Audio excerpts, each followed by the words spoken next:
Welcome to Toxic from Reddit, where real toxic relationship stories come to life. Here you'll hear true stories from people who experience toxic relationships from different perspectives. Partners dealing with cheating, manipulation, gaslighting, red flags, and all the emotional chaos that comes with loving someone who hurts you. Stories of betrayal, of finding strength to leave, of discovering the truth, of heartbreak, of healing, and the raw reality of toxic love. This is a real story, shared anonymously on Reddit. Some details have been changed to protect the identity of the people involved. Hi everyone, my name is Caroline. I'm 31 years old and I live in Portland, Oregon, and I need to tell you about the most heartbreaking and disturbing discovery that has shattered my entire sense of identity and has destroyed my marriage, which is that 6 weeks ago I found out that my husband only married me because I look exactly like his ex-girlfriend who died in a car accident 7 years ago. He never loved me for who I am as a person. He has been using me as a replacement for the woman he truly loved. He kept photos of her hidden in his office. He visits her grave every week without telling me. He calls me by her name when he thinks I'm asleep. He has been living in a fantasy where I'm her and not myself. And now I'm dealing with the devastating reality that my entire marriage has been a lie, and that I've been nothing more than a stand-in for a dead woman. I'm going to tell you this entire story from the beginning because the truth is so much darker and more complicated than I ever could have imagined, and you need to understand how I discovered this horrifying secret and how my husband has been deceiving me for our entire relationship. My husband's name is Michael. He's 34 years old, and we've been married for 4 years, together for 6 years total. Michael and I met 7 years ago at a coffee shop in downtown Portland, and I remember the moment I first saw him because he stared at me with this intense look on his face, like he had seen a ghost. I thought it was strange at the time, but I also found it flattering because I thought maybe he was just struck by how attractive he found me. Michael approached me and introduced himself, and he was charming and sweet and seemed genuinely interested in getting to know me. We exchanged numbers and started dating almost immediately, and the relationship moved very quickly. Within 3 months of dating, Michael told me he loved me, and within 6 months, he was talking about marriage and our future together. I was swept up in the romance of it all, and I felt like I had found my soulmate, someone who loved me deeply and completely. Michael was attentive and affectionate, and he seemed almost obsessed with me in a way that I found romantic at the time. Like he always wanted to be with me. He always wanted to know where I was and what I was doing. He took hundreds of photos of me, and he would just stare at me for long periods of time with this intense look in his eyes. Looking back now, I can see that these behaviors were red flags, but at the time I interpreted them as signs of deep love and devotion. About a year into our relationship, Michael proposed to me, and of course I said yes because I loved him and I thought we were perfect together. We got married in a small ceremony with close friends and family, and I remember feeling like the luckiest woman in the world. During our relationship and marriage, there were several things that I found strange or concerning, but I always brushed them off or made excuses for them because I loved Michael and I trusted him. For example, Michael never wanted to talk about his past relationships, and whenever I would ask him about his dating history, he would become very uncomfortable and would change the subject. I thought maybe he had been hurt badly in the past and didn't want to relive painful memories, so I stopped asking. Michael also had a room in our house that he used as a home office, and he was very protective of this space, like he always kept the door locked. He didn't want me going in there, and he said it was his private workspace where he needed to be able to focus without distractions. I thought this was a little odd, but I also respected his need for privacy and his own space, so I never pushed the issue. Michael would also sometimes disappear for a few hours on weekends, and when I would ask him where he had been, he would say that he had gone for a drive or had run some errands, but he was always vague about the details. Again, I didn't think too much of it because I trusted Michael, and I didn't want to be a controlling or suspicious wife. There were also times when Michael would call me by a different name, a name I had never heard before, and when I would correct him and say that's not my name, he would look confused and embarrassed and would say that he had just misspoken, or that he was thinking about someone from work. This happened maybe 4 or 5 times over the course of our marriage, and each time I found it strange. But Michael always had an explanation that seemed plausible, so I didn't dwell on it. Michael was also very particular about my appearance. Like he had strong opinions about how I should wear my hair, what clothes I should wear, what makeup I should use, and he would buy me clothes and jewelry and would ask me to wear specific outfits. I thought Michael just had good taste and wanted me to look my best, so I generally went along with his preferences, although there were times when I felt like he was being a little too controlling about my appearance. Michael also took an excessive number of photos of me, like he was constantly taking pictures of me, and he had photos of me all over our house, on his phone, on his computer, and he would just sit and look at photos of me for long periods of time. I found this behavior a little obsessive, but I also thought it was sweet that he found me so beautiful and wanted to capture every moment. About 3 years into our marriage, I started feeling like something was off in our relationship, like I felt like Michael wasn't really seeing me as a person, but rather he was seeing some idealized version of me that existed only in his mind. I felt like Michael loved the idea of me more than he loved the actual me, and I felt like he didn't really know me or understand me on a deep level. I tried to talk to Michael about this, and I told him that I felt like we needed to work on our emotional intimacy and our communication. But Michael would always reassure me that everything was fine and that he loved me more than anything. I wanted to believe him, so I pushed my concerns aside and tried to focus on the positive aspects of our marriage. About 2 months ago, something happened that made me start questioning everything about my marriage. I was cleaning the house, and I accidentally knocked over a box in Michael's office. And when I picked up the box, the lid came off and a bunch of photos spilled out onto the floor. I started picking up the photos, and as I looked at them, I felt my blood run cold. The photos were of a woman who looked almost exactly like me, like we could have been twins. And in the photos, this woman was with Michael, and they were clearly in a romantic relationship. I was completely confused and shocked, and I didn't understand what I was looking at. At first, I thought maybe these were old photos of me that I had forgotten about, but as I looked more closely, I realized that the woman in the photos was not me, like there were subtle differences in our features. And the photos were clearly taken several years ago based on Michael's appearance and the clothing and the settings. I felt sick to my stomach, and I started looking through more of the photos. And there were dozens of them, all of this woman who looked like me, with Michael, looking happy and in love. I also found cards and letters in the box, love letters that this woman had written to Michael, and as I read them, I learned that her name was Emma, and that she and Michael had been in a serious relationship. I was shaking as I read through these letters, and I felt like my entire world was crashing down around me. I heard Michael come home, and I confronted him immediately with the photos and the letters. I said, "Michael, who is this woman? And why does she look exactly like me? And why have you been hiding these photos from me?" Michael's face went completely white, and he looked like he was going to be sick. Michael tried to take the photos from me, but I pulled them away and demanded that he explain what was going on. Michael sat down and put his head in his hands, and he was silent for a long time, and then he finally started talking. Michael said that the woman in the photos was his ex-girlfriend Emma, and that they had dated for 3 years, and that she had died in a car accident 7 years ago, just a few months before he met me. Michael said that he had been devastated by Emma's death, and that he had never really gotten over losing her. I said, "Okay, I understand that you lost someone you loved, but that doesn't explain why you've been hiding these photos from me, and it doesn't explain why this woman looks exactly like me." Michael was quiet again, and I could see that he was struggling with what to say, and then he said something that made my blood run cold. Michael said, "When I first saw you at the coffee shop, I thought you were Emma, like I genuinely thought that somehow she had come back. And when I realized you weren't her, I was disappointed. But I also felt like maybe the universe was giving me a second chance." I felt like I couldn't breathe, and I said, "What do you mean a second chance? Are you saying that you approached me because I look like your dead ex-girlfriend?" Michael said, "I know it sounds bad, but I felt this connection to you because you reminded me so much of Emma, and I thought maybe I could love you the way I loved her." I was horrified, and I said, "So you've been using me as a replacement for Emma this entire time? You never actually loved me for who I am. You only loved me because I look like her."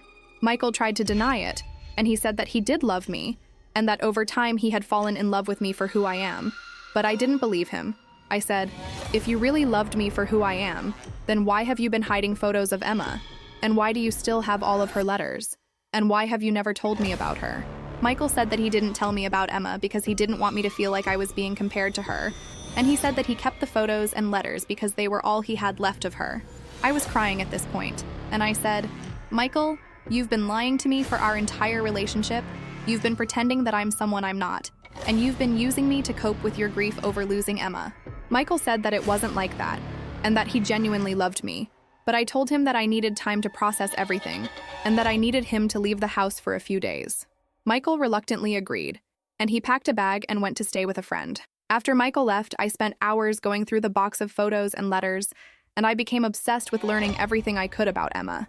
I looked at every photo, I read every letter, and I started to see the similarities between Emma and me, not just in our physical appearance, but also in our mannerisms, our interests, and our personalities. I realized that Michael had been subtly shaping me to be more like Emma. Like the clothes he bought me were similar to clothes Emma wore in the photos, The hairstyle he preferred on me was the same hairstyle Emma had, and the activities he wanted us to do together were activities that he had done with Emma. I felt like I was losing my mind, like I didn't know who I was anymore, and I didn't know if anything about my marriage or my relationship with Michael was real. I decided that I needed to learn more about Emma, so I started doing research online, and I found Emma's obituary, and I found her social media profiles, which were still active as memorial pages. I spent hours looking through Emma's photos and posts, and I felt like I was looking at an alternate version of myself. Like Emma and I were so similar that it was eerie. I also found out where Emma was buried, and I decided that I needed to visit her grave to try to understand what Michael's connection to her was. I drove to the cemetery, and I found Emma's grave, and as I stood there looking at her headstone, I noticed that there were fresh flowers on the grave, and the flowers looked like they had been placed there recently. I realized that Michael must have been visiting Emma's grave regularly, and that he had been doing this without telling me. I felt betrayed and heartbroken, and I sat down next to Emma's grave and I just cried. I felt like I was mourning the loss of my marriage and the loss of my identity, because I realized that I had been living as a shadow of another woman for the past 6 years. When I got home, I decided that I needed to confront Michael again and get the full truth from him. I called Michael and told him to come back to the house because we needed to talk. When Michael arrived, I told him that I had found Emma's grave and that I knew he had been visiting her regularly. Michael looked shocked that I had found out, and he admitted that yes, he visited Emma's grave every week, and that he had been doing this for the past 7 years, including throughout our entire relationship and marriage. I said, "Michael, you've been visiting your dead ex-girlfriend's grave every week for our entire marriage, and you never told me. How can you say that you love me when you're clearly still in love with her?" Michael started crying, and he said, "I know I should have told you, but I didn't know how, and I didn't want you to feel like you were competing with a ghost." I said, "But that's exactly what I've been doing. I've been competing with Emma this entire time, and I didn't even know it. You've been comparing me to her, you've been trying to turn me into her, and you've been keeping her memory alive while pretending to build a life with me." Michael said, "I never meant to hurt you. I thought I could move on. I thought I could love you the way you deserve to be loved, but I realize now that I've never really let Emma go." I said, "Have you ever called me by her name?" And Michael hesitated, and then he admitted that yes. Sometimes when he's falling asleep or when he's not fully conscious, he calls me Emma, because in those moments he forgets that I'm not her. I felt like I was going to throw up, and I said, "So every time we've been intimate, every time you've told me you love me, every time you've held me, you've been pretending that I'm Emma." Michael said, "It's not like that. I know you're not Emma, but sometimes the lines blur because you're so similar to her." I said, "Michael, I'm not similar to Emma. I am Caroline. I'm my own person with my own identity, and the fact that you can't see that, the fact that you've been using me as a replacement for her, is the most hurtful thing anyone has ever done to me." Michael begged me to forgive him, and he said that he would go to therapy, and that he would work on letting go of Emma, and that he would learn to love me for who I really am. But I told Michael that it was too late, that the damage had been done, and that I couldn't stay in a marriage where I was constantly being compared to a dead woman. I told Michael that I wanted a divorce, and Michael broke down completely and begged me not to leave him, and he said that he couldn't lose me the way he lost Emma. I said, "Michael, you never really had me, because you never saw me. You only saw Emma." Michael moved out of the house, and I filed for divorce about a month ago. The divorce process has been emotionally devastating, and I've been going through a serious identity crisis. Like, I've been questioning everything about myself, my appearance, my personality, my interests, and I've been wondering how much of who I am is really me, and how much of who I am has been shaped by Michael's desire to recreate Emma. I've been going to therapy twice a week to help me process everything that's happened, and my therapist has been helping me understand that what Michael did to me was a form of psychological abuse, and that I was essentially being used as an object to fulfill his fantasy of being with Emma again. My therapist has helped me understand that I need to reclaim my identity and figure out who I am separate from Michael's projection of Emma onto me. I've been doing things to differentiate myself from Emma, like I cut my hair into a completely different style, I changed the way I dress, I started exploring new hobbies and interests that Emma never had, and I've been working on building my sense of self. I've also been dealing with a lot of anger. Like, I'm angry at Michael for deceiving me and using me, I'm angry at myself for not seeing the signs sooner, and I'm even angry at Emma, which I know is irrational because she's dead and she didn't do anything wrong, but I can't help feeling resentful toward her because she's the reason my marriage was a lie. My therapist has been helping me work through these feelings, and has been reminding me that Emma is not to blame, and that Michael is the one who made the choice to use me as a replacement, instead of properly grieving and moving on. I've been thinking a lot about the red flags that I missed, and there were so many. The intense staring when we first met, the way the relationship moved so quickly, Michael's obsession with my appearance, his excessive photo taking, his secretiveness about his past, his locked office, his mysterious disappearances, the times he called me by another name. All of these were signs that something was wrong, but I ignored them because I wanted to believe that Michael loved me. I've been thinking about how violated I feel. Like Michael stole 6 years of my life. He stole my identity, and he stole my ability to trust people. I've been wondering if I'll ever be able to have a healthy relationship again, because how can I trust that someone loves me for who I am, and not because I remind them of someone else? I've also been dealing with a lot of grief, like I'm grieving the loss of my marriage. I'm grieving the loss of the person I thought Michael was, and I'm grieving the loss of the life I thought we were building together. About 3 weeks ago, I received a letter from Michael, and in the letter he apologized again for everything he had done, and he said that he had started going to therapy to work through his unresolved grief over Emma's death. Michael said that he realized that he had never properly processed Emma's death, and that he had used me as a way to avoid dealing with his pain. Michael said that he understood why I wanted a divorce, and that he didn't blame me, and that he hoped that one day I would be able to forgive him. Michael also said that he wanted me to know that even though he had initially been attracted to me because of my resemblance to Emma, he had genuinely fallen in love with me over time, and that his feelings for me were real, even if they were complicated by his unresolved feelings for Emma. I don't know if I believe Michael, and I don't know if it even matters at this point, because the foundation of our relationship was built on a lie, and there's no way to go back and undo that. I wrote back to Michael, and I told him that I appreciated his apology, but that I needed him to respect my boundaries and to stop contacting me except through our lawyers regarding the divorce. I also told Michael that I hoped he would get the help he needed to properly grieve Emma and to move on with his life, but that I couldn't be part of his healing process because he had caused me too much pain. I haven't heard from Michael since then, and the divorce is moving forward. We're currently in the process of dividing our assets and finalizing the paperwork, and I'm hoping that the divorce will be finalized within the next few months. I've been thinking about what I want my life to look like after the divorce, and I know that I need to focus on rediscovering who I am and rebuilding my sense of self. I've been spending time with friends and family, and I've been honest with them about what happened in my marriage, and they've been incredibly supportive. I've also been exploring new interests and hobbies, like I started taking pottery classes, I joined a book club, I started hiking more, and I've been traveling to places I've always wanted to visit. I've been intentionally doing things that are different from what Emma did, because I need to create my own identity that's separate from her. I've also been working on my appearance in ways that feel authentic to me, like I experimented with different hair colors. I developed my own sense of style, and I stopped wearing the jewelry and clothes that Michael had bought me because they were all chosen to make me look more like Emma. I've been thinking about dating again, but I'm not ready yet, because I need to heal, and I need to learn to trust again before I can open my heart to someone new. When I do start dating again, I know that I'm going to be much more careful about red flags, and I'm going to make sure that the person I'm with loves me for who I am, and not because I remind them of someone else.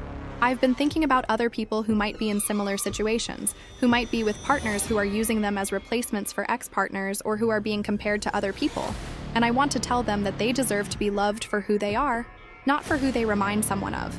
I want to tell them that if they feel like their partner doesn't really see them or know them, they should trust that instinct, because it's probably true. I want to tell them that it's not their responsibility to help their partner get over someone else, and that they shouldn't have to compete with a memory or a ghost. And I want to tell them that they have the right to walk away from a relationship where they're not being valued as an individual, even if it's painful and even if they love the person. I've been thinking about the concept of grief and how people process loss, and I've realized that Michael's way of coping with Emma's death was deeply unhealthy, not just for him, but for me as well. Instead of allowing himself to grieve and to eventually move on, Michael tried to recreate what he had lost by finding someone who looked like Emma and trying to turn that person into her. This prevented Michael from truly healing, and it also prevented him from having an authentic relationship with me. I've learned that unresolved grief can be incredibly destructive, and that it's important to process loss in healthy ways, whether that's through therapy, support groups, or other means, rather than trying to avoid the pain by replacing what was lost. I've also been thinking about identity, and how much of who we are is shaped by the people around us. And I've realized that I allowed Michael to shape my identity in ways that weren't healthy. I let him dictate how I should look, what I should wear, what activities we should do, and I didn't assert my own preferences and desires strongly enough. Moving forward, I'm committed to being more assertive about who I am and what I want, and I'm committed to not allowing anyone else to define me or to project their desires onto me. I've been working on building my self-esteem and my sense of self-worth because I realized that part of the reason I stayed in this relationship for so long was because I didn't value myself enough to recognize that I deserved better. My therapist has been helping me understand that I am worthy of love just as I am, and that I don't need to be anyone other than myself to be deserving of a healthy, authentic relationship. About a week ago, I did something that felt important for my healing process. I went back to Emma's grave, and I brought flowers, and I sat there, and I talked to her. I know it might sound strange, but I felt like I needed to acknowledge Emma as a real person who had her own life and her own relationship with Michael, rather than just seeing her as this ghost who had haunted my marriage. I told Emma that I was sorry for any resentment I had felt toward her, because I knew that none of this was her fault. I told Emma that I hoped she was at peace, and that I hoped Michael would eventually find peace as well. And I told Emma that I was going to be okay, and that I was going to build a life that was authentically mine. Sitting at Emma's grave and having that one-sided conversation was cathartic, and it helped me let go of some of the anger and resentment I had been carrying. I've been thinking about forgiveness, and whether I'll ever be able to forgive Michael for what he did to me. Right now, I'm not ready to forgive him, because the pain is still too fresh and the betrayal is still too deep. But I'm working toward a place where I can forgive him, not for his sake, but for my own sake, because I don't want to carry this anger and bitterness with me for the rest of my life. My therapist has told me that forgiveness is a process, and that it's okay if it takes a long time, and that I shouldn't pressure myself to forgive before I'm ready.